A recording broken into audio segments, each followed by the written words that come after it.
Yeah, my name is Gregor Schumm. I'm process engineer working for sales support at PILLER. I want to focus a bit on different applications, different examples on how our machines can be used. I think a lot of information is available on the web page. We also offer webinars on specific products or the whole VAPOLINE. You can see here a set of 3 different machines. I will find an example for each of those machines, and therefore I will have 3 examples within the presentation. First off, short introduction to PILLER. PILLER is a mid-cap company located in central Germany. So we are producing most of our exported machines here, except for the Chinese market. We have a final assembly shop in China. We have sales representatives around the world. Europe is strictly handled out of Germany with some agents around, of course. Everywhere we have our agents, but the offices and the subsidiaries and joint ventures are shown on the map here, just to give you an impression. So our business is worldwide, running since over 100 years. And yeah, I think the history of PILLER is a part. The MVRs are our main product at the moment. These are the 3 machines. We're starting with the vapor fan. It's a small capacity blower, ready engineered design for smaller volume flows, maybe up to 5 tons per hour with a special motor, special arrangement. I will highlight that later on a bit. We have a high performance compressor for the mid capacity in our range. So we are always talking about a couple of tons of steams when it comes to heat pumps applications. So several megawatts is usually our range. VaporMax is the compressor in the middle that has a high performance range. So it can do higher temperature lifts in a single stage than the vapor fan or the VaporFlex. The VaporFlex shown to the right is our classic MVR blower or turbofan design that covers a wide range of volume flows and different impellers we select to match the performance. So everybody that knows our machines know that they run continuously, they're robust, they are easy to maintain, and they tend to have high efficiency. So we focused a bit on high efficiency, and they're also easy to integrate into existing systems. The vapor fan is one of our newest development. It has a PILLER designed motor on it. It's a synchronous motor for highest efficiency. So the unit is set up vertical like an agitator. You will find a lot of applications on vertical motors on agitators. So maybe that's a reference to you. For turbo machinery, it's rather unusual. So this is why I'm highlighting it. And the motor shaft bears the impeller, so it's directly on the motor shaft, the impeller, no coupling in between. This keeps the shaft very short and enables us to run the high RPMs we need for this. So compared to piston compressors, we work with speed. We have to have high RPMs. We have to have high tip speed, and on a small impeller, you need to go for very high speed. And in this case, we run at around 11 to 13,000 RPMs, and this is only possible with special components, special VFDs, special motors. The example I want to show where the vapor fan is used, this is a reference, commission 2020. We copied that already 3 times, so we have 3 installations like that. I will not reveal the process right now. It's a batch process. The batch process is very difficult to align with the heat pump as it consists of different steps. So the first step could be a preparation step with filling and preheating. So we bring in a fluid or a mixture into a vessel, and we have to do a separation task that is done by evaporation. So it could be a liquid-liquid separation or an evaporation of a solvent from a dissolved solid mixture concentration, for example. And this is done by evaporation. So we bring in heat, we evaporate something, and we condense something. So this is the core process we're looking at right now. Later on, that could be emptied throughout the bottom, cleaned, and restart. So that's kind of a simple batch process. I don't want to dig in to deeper parts of the process itself. I will just outline what's the difficulty here behind all that. This is the batch profile. So during preparation, we have a preheating section. So the liquid state in the tank is preheated. So we heat up, bringing in heat with the boiler in this original process to around about 1 megawatt during the main process, where the heat would remain constant. At the end, there's no additional heat required. The sink temperature here on the heater would be rather constant, maybe slightly rising throughout the process. But the source temperature would have a rather higher rise in temperature during the process. So something is changing on the process conditions that leads to a very high delta T at the beginning and a rather low delta T at the end. During the preparation process, they still need steam for the heating, but there's no waste heat available. Everything goes into sensible heat. It's not recovered. So our idea of this whole concept is to recover the heat, the low temperature heat that is bleeded off at the condenser going to the cooling tower. Instead of condensing it against cold water, we have a new condenser. In our way of thinking, as a heat pump installation, this is an evaporator or steam generator. We circulate water around in the falling film evaporator, condensing product vapors on the shell side, evaporating water vapors in vacuum, so at around 78 to 85 degrees, something like that in this reference, separating vapor from liquid, going into our MVR system, compressing that in 3 stages in this reference, up to around about 106 degrees, and feeding it on the heater. So this works during the main process, during the evaporation step. For heater, this is still supplied with the boiler steam. So you could look at this as a hybrid heating system with a steam generating heat pump. At the start, where I have the high delta T, I get a COP of around 10. At the end, I have a COP of around 20. So this is a very nice project showing like the flexibility we have with our machines, ramping them up and down in adapting to the process, and also finding a match over a wide range of operation points. What I really like to think of is as a reference now as Carnot's efficiency. So if you plot your Carnot efficiency and then you take 68% of that, you will get very close to what a MVR multi-stage system with steam can go to. So if you have your example and you want to make up a really quick number, go for 65%, for example, which is a very good guess. I can always recommend, if it's still feasible for you, you can go ahead. Otherwise, if we have different options, we can also always discuss. So what I really like about the steam systems and the hybrid systems is that they are very easy to integrate and they come at very high efficiencies or COPs. So what you see here is we get as close as possible to the temperature of the waste heat by putting that evaporator directly on the process vapors. As we're dealing with water, we don't have any harm to the process, especially as we're working in lower pressures usually than the product vapors. Condensing them, even a pinhole in the heat exchanger wouldn't harm the system. So it's very safe for the product side, and no problems with that. The water is the best refrigerant we can have. It will never be forbidden in the future, I think. So you go safe with that. And what is very nice is the integration with the existing systems with boiler steam. So once they want to go for all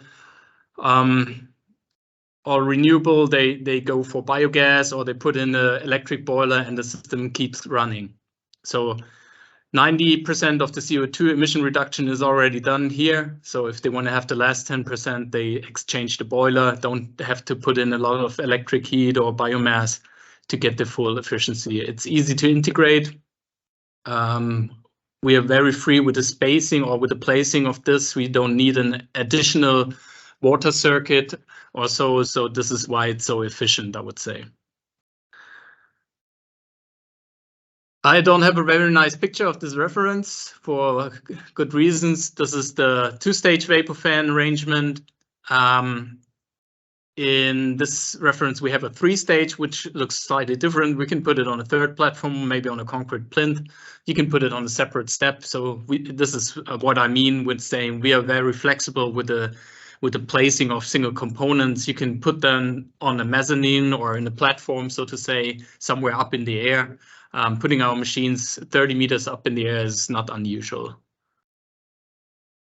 This is what we will see also here in this application reference with our high performance compressor. It's called VapoMax. So it's the maximum compression ratio and absolute temperature we can achieve with up to date. The example I'm showing is a cumene column. So cumene production as a raw chemical production. This could be as good as any industrial column, big scale column producing raw materials. We come to another column example. I think the chemical industry is very interesting for a short-term turnover into electrification. We can always consider the top of column as the low temperature waste heat, unless it's cascaded to another column or used in a better way. So in this case, in this reference case, we have the lowest temperature within their production cooled off by a condenser. So around about 100 degrees C waste heat, fully condensed at 80 degrees. You can always have your reference with my color map here. So darkest color is the lowest temperature.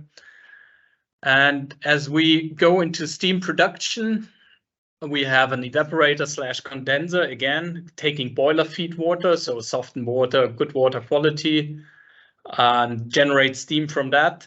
What I'm showing here is a horizontal falling film evaporator. On the next slide, I have a picture of that.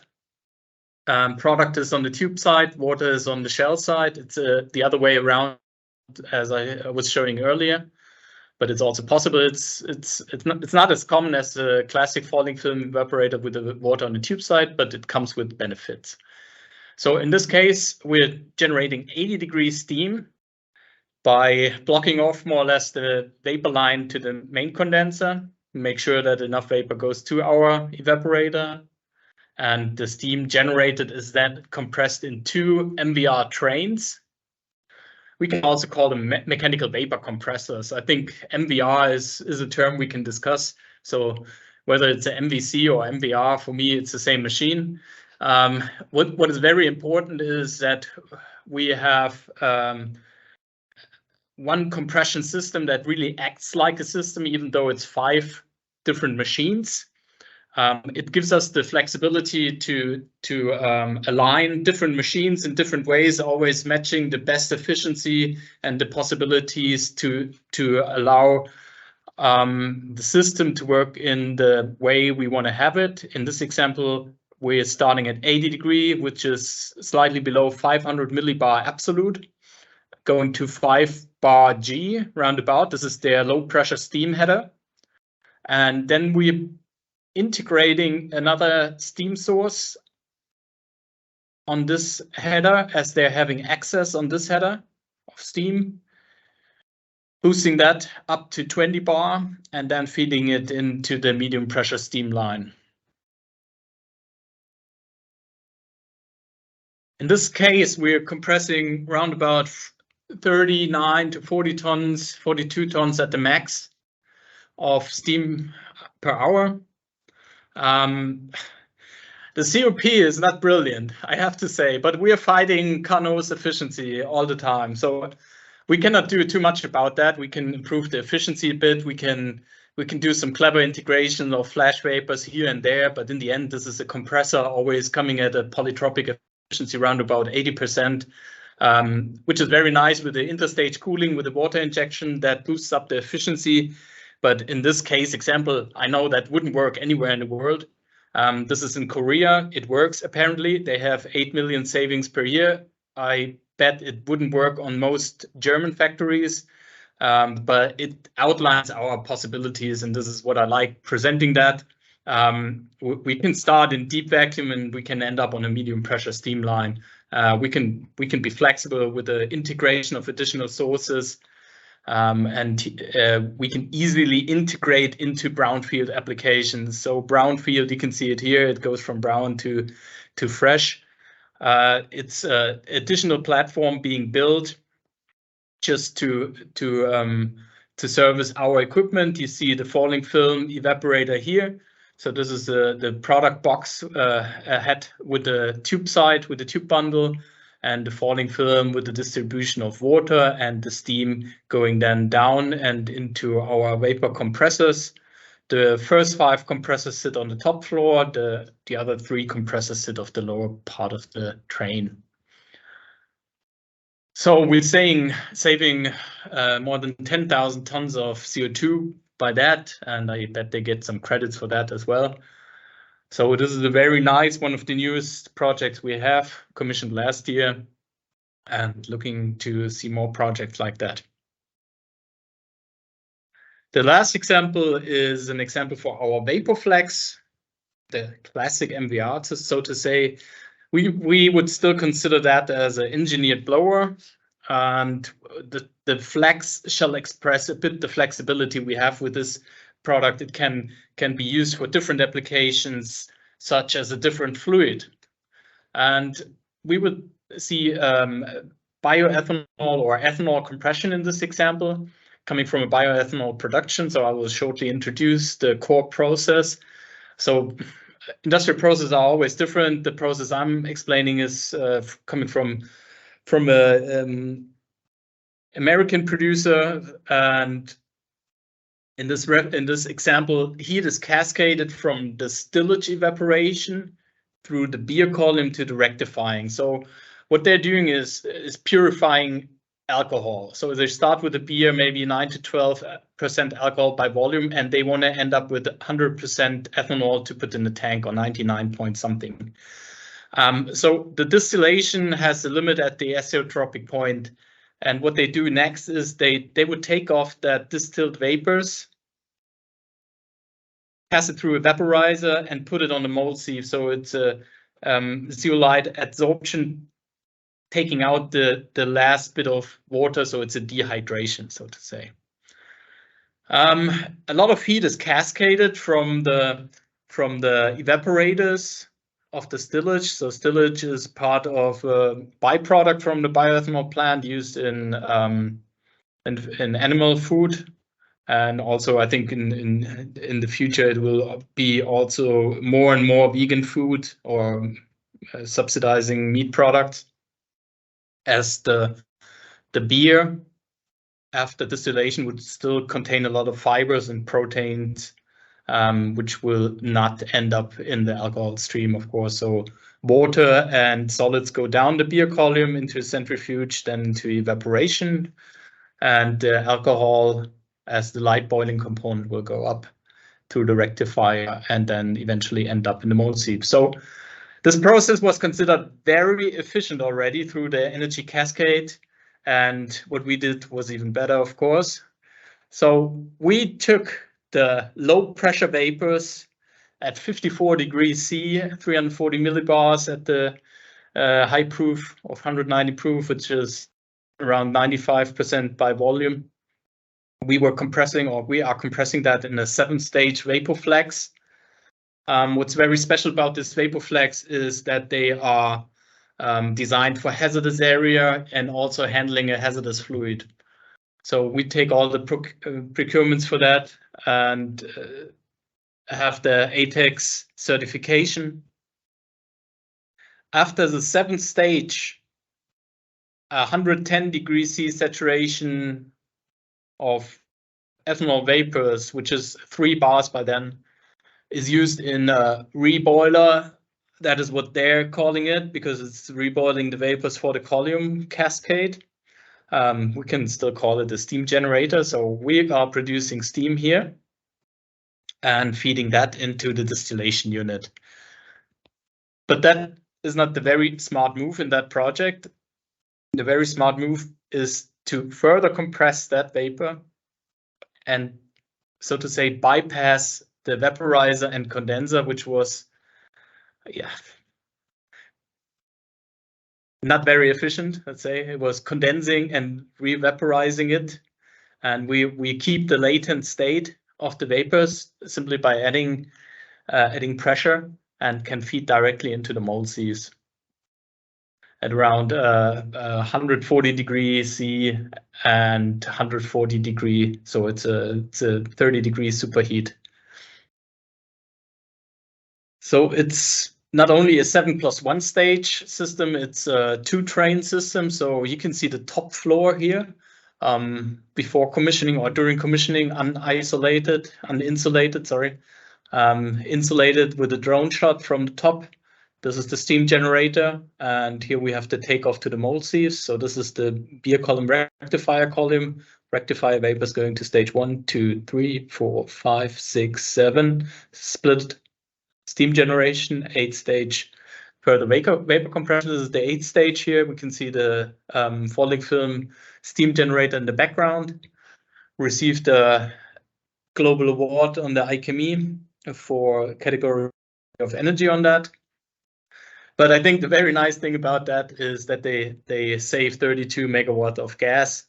COP is around 4.6, depends on whether you consider the steam generation or the gas savings on the total projects. If you only consider gas savings, not the steam, then it's a COP of 4.7 actually.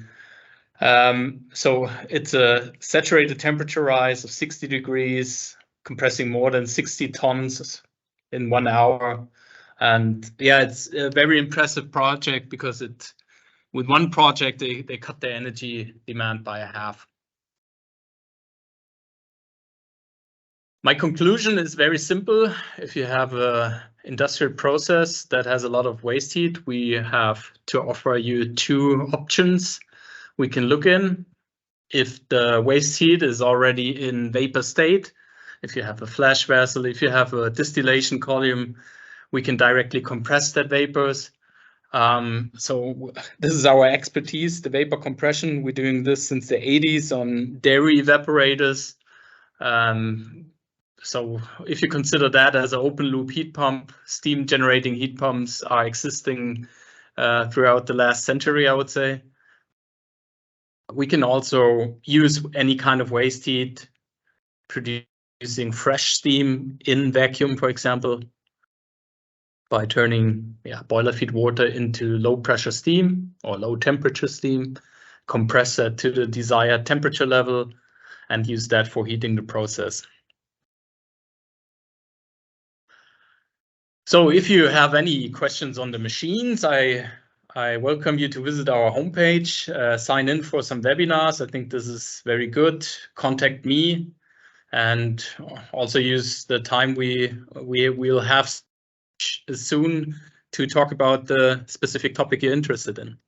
Thanks for your attention.